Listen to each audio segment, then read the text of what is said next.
Good morning, Dr. Jennings. I hope it blesses you to know that I share a lot of the wisdom I've gained from your teachings with counseling clients and psychiatric patients. In group therapy, I regularly discuss the law of love and how love might be violated in patients' life, perhaps even the very reason they are admitted to the hospital. One infection to the cycle of love I present as pride.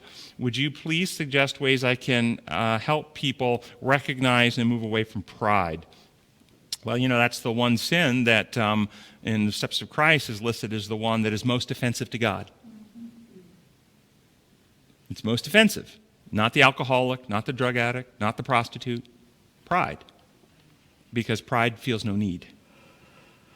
Pride is self-sufficient. Any sin that you feel convicted for and you are unhappy with yourself over, like an addiction, then there's hope.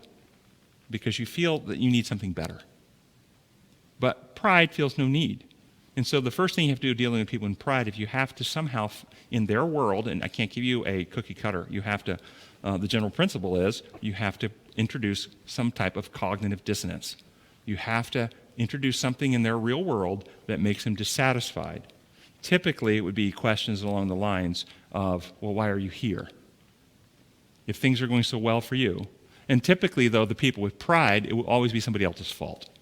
Well, I'm here because I'm not here because I was doing illegal drugs. I was here because they had an illegal search of my car when I didn't have my registration renewed. And they stopped me for my registration, and then they searched my car, and they didn't have a right to search me. It wasn't the fact I actually had $2 million of cocaine in the trunk. That's not the reason I'm here. Okay, it's never their fault. So until they're willing to actually take ownership, you confront with truth and evidence. But typically, the patients I deal with, narcissists, people that are really self-centered, they always externalize and devalue and blame. And the best thing to do is get out of their way and let them end up with the pigs eating the pig's slop.